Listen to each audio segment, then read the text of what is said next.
You know what? I think I'm going to call it Norris versus Verstappen for 2024. So as you can tell, I am wearing my McLaren bobble hat of bias because, quite clearly, I am going to be gushing about one of my favourite teams. That, and it's really cold up here in the attic. I became a McLaren fan properly back in 2015 when Fernando Alonso joined their ranks for the second time. It was just a really dark time for us all. A moment when we weren't really understanding what life was all about, you know? We were just sort of at the back.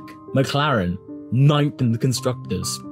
It was just so unbecoming, wasn't it? But now they're looking fantastic! And what's got me intrigued here is that this isn't just me talking about it or fans dreaming about the impossible. We are starting to get snifters from Red Bull themselves that they are starting to get a little bit wary about the competition going into next year. Something they really haven't talked about since the early days of 2022 when Ferrari looked like a legitimate rival to them. Charles Leclerc and Max Verstappen going for the title until Paul Ricard happened. But one thing I want to temper this with, of course, and trying to make sure that this doesn't make me too biased, is that I think this might be a little bit premature in that Ferrari and Mercedes are cooking as well, and I think Mercedes will get on top of what they were dealing with this year because they can fix a lot more things going into 2024 than they can fix this year due to, the cost cap. They can't just build a new chassis. And Ferrari, they're refining what they're doing, going towards the Red Bull concept, but I feel like McLaren have caused the most amount of heads to turn, mainly for the fact they have suddenly rapidly become a consideration. You wouldn't have been saying that 9 races ago. This year, Red Bull have completely dominated everybody, even with Sergio Perez faltering a little bit, and they still won the team title, no problems there.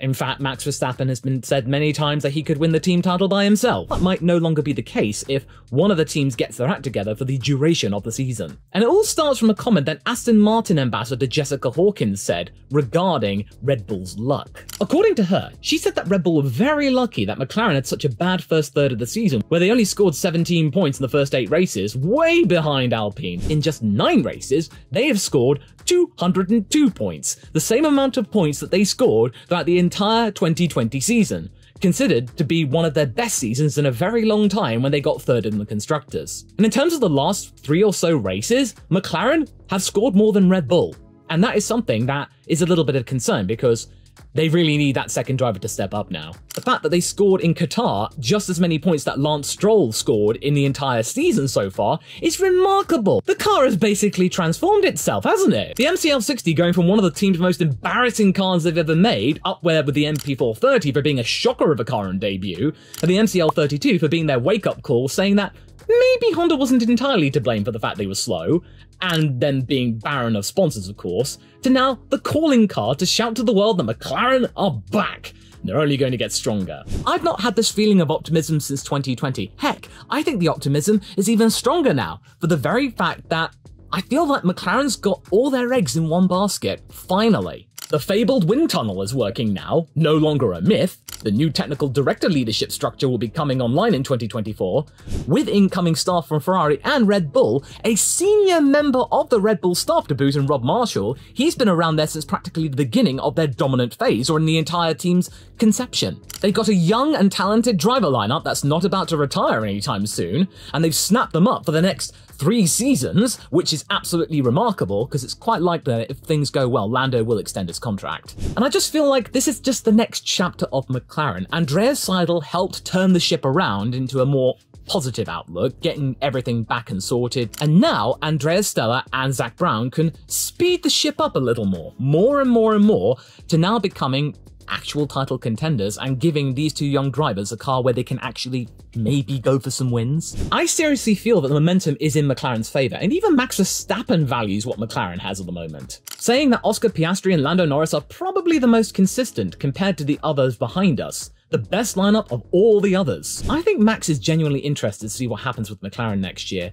I think he's going to be keeping a close eye on them and actually getting kind of excited to see a bit of a challenge because, as we have heard recently, that the reason why Verstappen's still in Formula 1 is he still finds it fun to be in.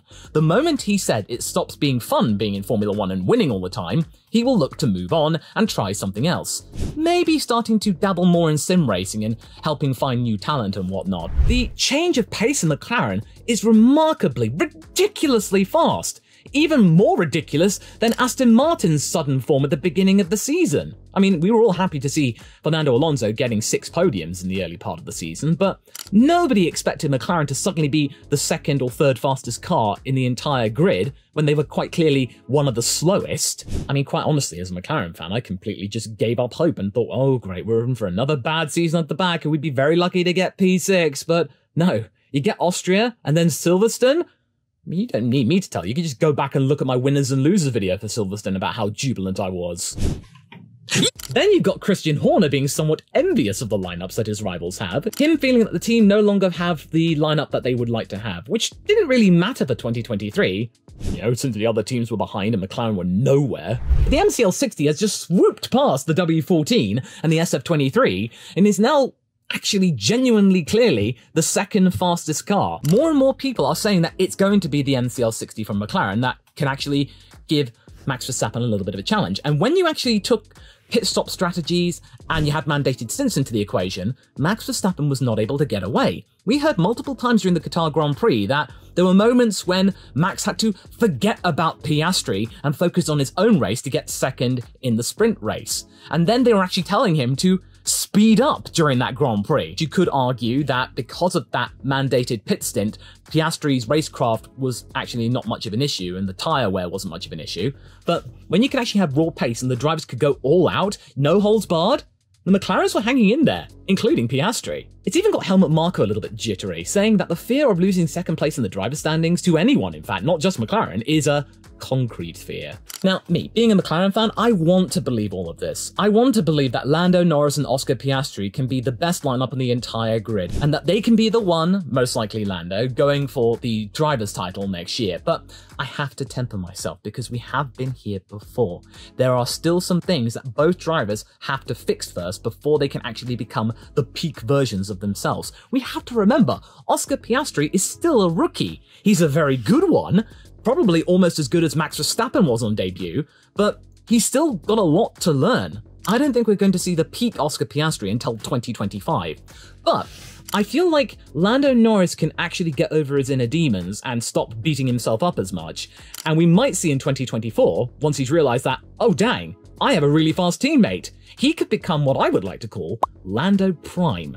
Lando Prime is the peak version of Lando Norris that we can possibly see. It's the sort of thing that we saw with Max Verstappen at the end of 2020 and going into 2021. We started to see the full, complete package of Max Verstappen and what he would then go on to become. I feel like Lando Norris is on the door of that happening, and all it took was him to actually have a really compelling, fast driver that could give him the hurry up and just feel like I've actually got to try and improve myself, that I'm not invincible and that I can be beaten. Lando can bounce back from this, and he will actually become the perfect version of himself next year. That would be really cool to see. Then he can actually be a title contender with Max Verstappen, and that is something Max wants. Max wants to see McLaren and Lando do really well.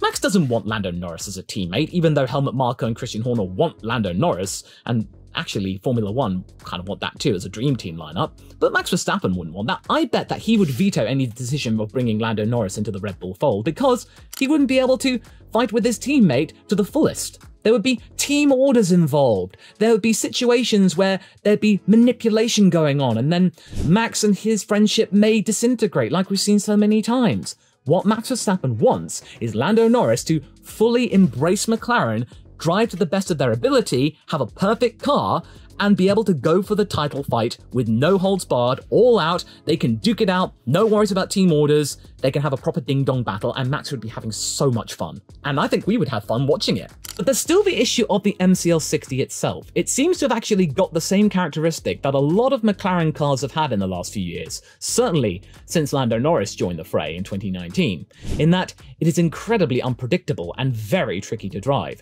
You even hear the likes of Carlos Sainz and Daniel Ricciardo talking about it too, them never really getting fully on top of the characteristics of the McLaren cars. And Lando has always said that whilst it has improved the MCL60 this year, it's still very tricky to drive, and sometimes it's on the edge. Like, you feel like it's about to give way at any moment. And that's why I've always noticed that in the early practice sessions, the McLaren cars don't always tend to be going at full chat, them trying to understand the quirks and complications and strategies and stuff like that. They usually come alive in pre-practice 3. You feel like once they can actually get that wind tunnel going and start developing the 2024 car and maybe be able to find the problem that the old Toyota wind tunnel couldn't actually solve, they might be able to provide a car which is a little bit more complete, easier to drive, something more suited to Lando's characteristics, and something that Oscar Piastri can put some input in as well, because the MCL 37, or whatever it's going to be called, will be the first car that both these drivers had a say in how it's going to go, because it's quite obvious that McLaren are going to be a team where they are putting the team first. What I really like from Andrea Stella as well is that they are not being draconian, saying what the team decides is absolutely final and the drivers have no say. What Stella has said is that they will allow the drivers to state their case, the team will come back to them, and then they will decide that based on the information that the drivers bring to light, they will then decide to either hold position or change things and have a proper dialogue.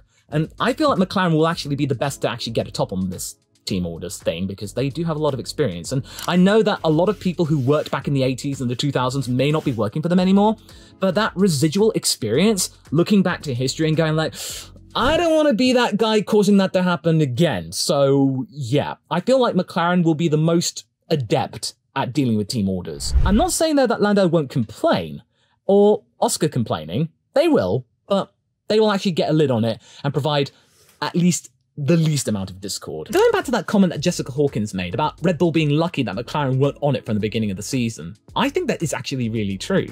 Say, for example, that maybe McLaren were off from the get-go, that they scored 202 points in the first 8 races of the season as well, so they'd be on roughly 400 points. So you would actually make it the case that Max Verstappen wouldn't necessarily be guaranteed in winning the Constructors on his own. It would be much closer, and Red Bull would definitely need their second driver to step up if they wanted to keep the team title.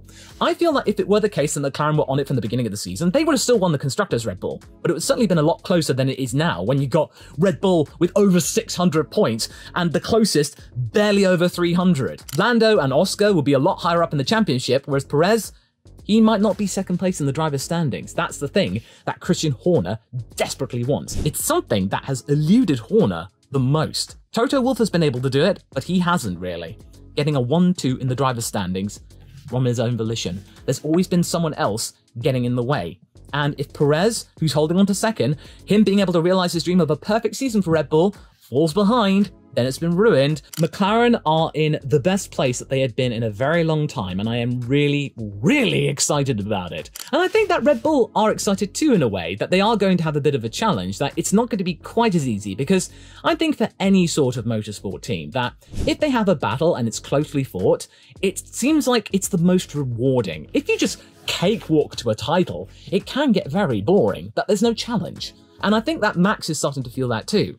If he can have a driver lineup that will give him the hurry up and that he has to speed up and drive a little bit faster, then this could be something that keeps him around in Formula 1 for longer. And therefore, we might see more of the prime Max Verstappen instead of him maybe tempering his powers because he doesn't really need to. Because we have to admit that he is now a 3-time world champion. He is up there with some of the greats. I feel like McLaren are in a better position than they were in 2020, and unlike many seasons, they hit the ground running from lap 1 of Bahrain, then I will begin to believe 100%. But I still feel like the McLaren lineup could actually get the better of both of them if Lando cannot escape his self-deprecating demons, which is something that I'll allude to in this video that you can watch next.